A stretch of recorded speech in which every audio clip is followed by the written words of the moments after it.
Morning, Watchman. Apologize for not getting this out on Thursday. It was a long, hard week for me. I'm usually in here in the office and 8 hours a day out there in the sun and doing hard work I'm not used to doing all the time. I'm still in William. It's probably the hardest I've worked in about 10 years physically. So it was a long week, but man, it was good. Being out there this week made me think a lot about the calling on our lives. And then, obviously Thursday Charlie Kirk was killed, and I know a lot of us are upset about it, and it's something pretty hard to deal with, especially knowing how he walked in his service to the Lord. That man definitely felt the calling on his life and followed it. He actually gave his life for it. And I think he knew that that was a very high possibility. And I'm sure everybody told him, like, if you keep doing this, and these are probably the security guys, if you keep doing this, you're gonna really put yourself in a bad spot. There was a lot of hate that would come up to the microphone. I also believe a lot of it was not political, even though maybe it seemed that way. I believe a lot of it was demonic, knowing the word that Charlie followed and what he preached about the word was accurate. I know I saw Charlie change quite a few hearts, and I really hope that, there was a lot of people that he witnessed to that like changed their lives just listening to Charlie, or even have a conversation with him shortly, whatever it may be. But I know that others this week, I noticed too, they have some hardships in life, but they're definitely following a calling on their life, and it may not always be easy. I definitely know it's not always going to be easy. As a matter of fact, it's probably going to be the opposite. Anytime we serve the Lord, just reading the Word, we know that walk and that calling could end up being very difficult for us. It will also be a blessing. Like that is definitely something that we can count on. Whether it's just knowing that we serve the Lord to the best of our abilities and that we follow His word, or that we see the fruits of that calling, of that work in a very direct manner. So I've got a couple verses written down here. One of them, 2 Timothy chapter 1. I'll just go ahead and read the whole chapter. Therefore, do not be ashamed of the testimony of our Lord, nor of me, his prisoner, but share with me in the sufferings for the gospel according to the power of God, who saved us and called us in a holy calling, not according to our works, but according to his own purpose and grace, which was given to us in Jesus Christ before time began. But has now been revealed by the appearing of our Savior Jesus Christ, who has abolished death and brought life and immortality to light through the gospel, to which I was appointed a preacher, an apostle, and a teacher of the Gentiles. For this reason I also suffer these things. Nevertheless, I am not ashamed, for I know whom I have believed, and am persuaded that he is able to keep what I have committed to him until that day. That goes along with the, well done, good and faithful servant. I did not write that down. Now I cannot remember where that's at. But that is, I believe, a lot of us here, and, I think about Caleb House a lot recently, obviously, because we were out there this week talking with them. And then Charlie Kirk, and just following that calling on your life. When you pray about something and you kind of listen to what the Father has for you, but there's an overall calling on your life, and a lot of times that takes a lot of prayer, um, and and it takes a lot of difficult decisions too, especially if you have a family, especially if it's going to uproot your life. Um, and if we're doing that in service to the Father, it will 100% be for the better. I've tried to think about Charlie Kirk. I've been thinking about his family, and I don't know if you caught his wife Erica Kirk's message yesterday, but she 100% understood the sacrifice. Now she is angry, definitely angry, as I believe all of us are angry about it. But I also have to um, caution what that anger will do, and think about it in a different manner about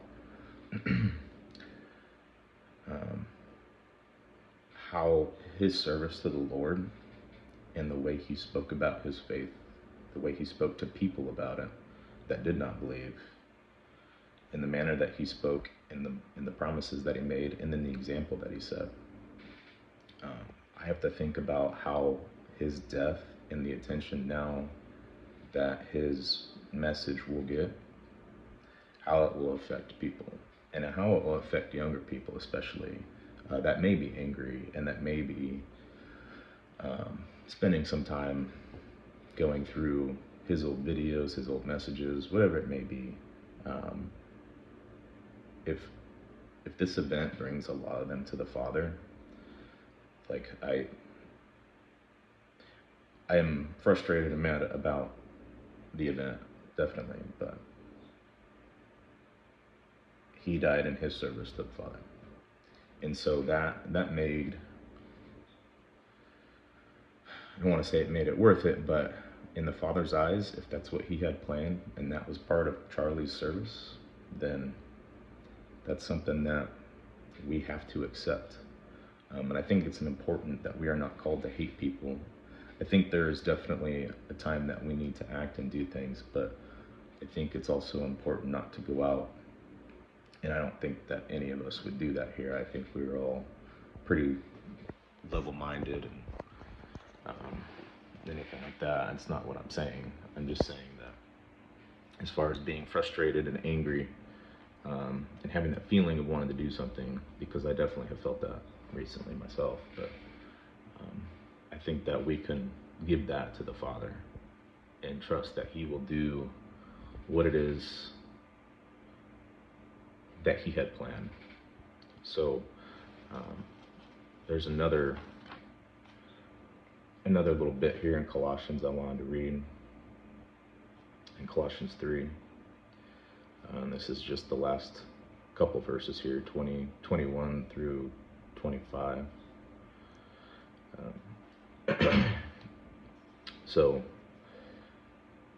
It's 22.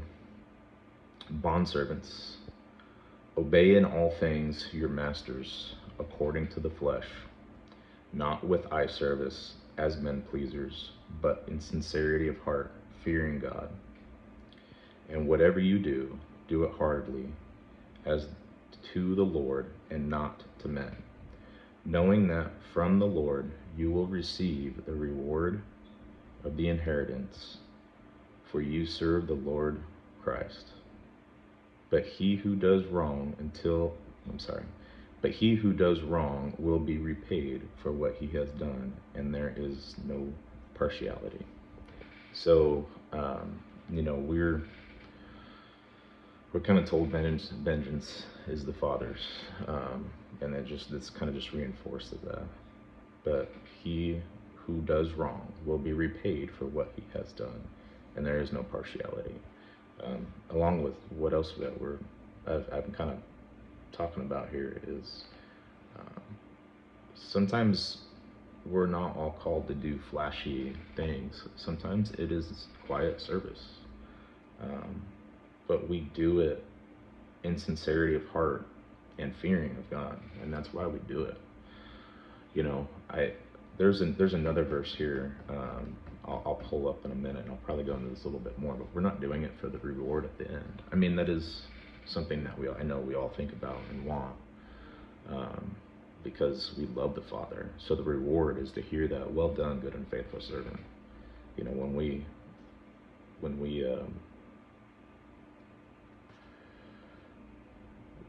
we do things in service to another, it's nice to know that we did a good job. But then when we hear that,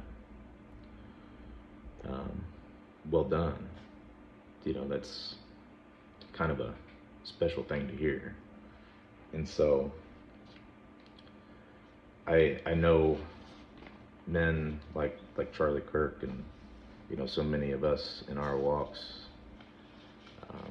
and it shows. Like we don't do this for the reward at the end. We do this because we're called to do it, and when we're called by the Father because we love Him, we will do everything that we can to serve our Father because it makes Him happy, and it really fulfills us to follow the Father. So that verse there in Colossians, do it heartily, as to the Lord and not to men. That right there, that you know, it talks about being prideful in the Bible, and it's not such a great thing. But having the pride, knowing that you did something to the fullest of your abilities, and that again, you know, we may not always experience the effects that we have performing that work, but knowing that we do it heartily, and knowing that we did it in service to the Father, is its own reward. And I would argue that that is the better reward, especially right now in the time that we live. There's a lot of bad that we see, and so I just a little piece of encouragement for me, and you know, I actually see it from all you anyways. But you know, when you do something, it doesn't matter whether you're just going to help somebody out, when you're doing your job normally, do it wholeheartedly. Do it because that's what you're there doing. You know, I don't believe that for most of us, you know, our work doesn't really take us away from our service to the Father. I feel like we've all kind of chosen paths or been led into paths by the Father that allows us to still serve the Lord. But I think it's important to remember that while we're doing those things, while we're working our normal day jobs, while we're going to the supermarket, that you know, we are living our lives to serve the Father. And so if that just means that we hold ourselves in a certain manner, the way we speak to people, and I feel like I'm kind of just repeating, you know, what we've all talked about before. But this week I was just kind of reminded a little bit about it, just a little bit more, kind of what led me down this path. I mean, the Charlie Kirk thing was just like another eye-opener to this that I had been thinking about anyways. But you know, I know some of us have been down there to do some work, but when I went down there after, I don't know, probably a couple days, I would say after the first day I was exhausted.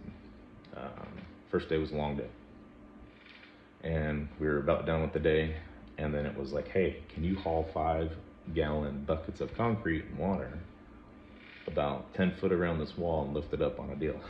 It was like the last thing I wanted. I was ready to go home. I was ready to go rest. And it's like, nope, you get to carry 5-gallon buckets of concrete. And I'm like, all right, let's do it. I'm not going to complain about this. Like I said, I had not worked that hard in 10 years. But man, like, it felt good to go there because the Father called me to take time away from my family and go there and do that. And I don't even have to see the benefits of it to know that I went because the Lord asked me to go. And He asked me to be a servant there. And seeing what we did in a very short time, with a very small crew, in my opinion, seeing what we accomplished, that was enough for me. helped I got to do it with a brother, and it helped I got to meet some people. But just the couple that we did meet, that I met the first time, seeing them kind of live out that calling on their life is it's very encouraging. And so I know that all of us feel a calling, and I know some of us may still be trying to find that calling. But even if it doesn't, like I said, if it's not glamorous, if it's not something that you see huge results from, just remember that going to your daily job and being a service to anyone, whether it's just kindness, if it's a small word, a little bit of help, I think it's really important to remember that we are. We're supposed to walk out our faith, and we should see that everywhere, and other people see that. And I think that's, again, going back to Charlie Kirk, I think that's what was seen there. I see a lot of information about it being because of politics, and he made a person mad. I believe that if this man that killed him acted on his own, whether he knew it or not, he acted from the enemy. He did not act because of politics. He acted because of Charlie Kirk's faith. I don't know how many other political speakers I've seen that really hammer down what they don't like to hear. And the fact that Charlie Kirk is like one of the biggest ones recently that has been prosecuted for what he says, I 100% believe it was for his faith. And it was for the way he believed, the way he incorporated that into the way he spoke to people. And so, I just encourage all of us to remember that. And before I end this, I didn't want to make it too long, but before I end this, I just want to go to Ephesians chapter 2 here. This is really for the last verse here, but I'm going to read the whole thing. But God, who is rich in mercy, because of his great love with which he loved us, even when we were dead in trespasses, made us alive together with Christ. By grace you have been saved, and raised us up together, and made us sit together in the heavenly places in Jesus Christ, that in the ages to come he might show the exceeding riches of his grace in his kingdom toward us in Jesus Christ. For by grace you have been saved through faith, in that not of yourselves, it is the gift of God, not of works, lest anyone should boast. For we are his workmanship, created in Jesus Christ for good works, which God prepared beforehand that we should walk in them. So again, going back to that calling, he has a plan for all of us. Sorry, switching hands here again. So that calling that was thought out for us before we were born. So pray, read, and ask the Father about the calling. Something I've been kind of battling for a while, trying to figure out. So just trying to go where the Father tells me. Like I said, it may not be glamorous. It may be little bits and pieces here and there. It may be what you can handle, and it may be something you can't handle. But pray about it. Love you all. Can't wait to see you today. Shabbat shalom.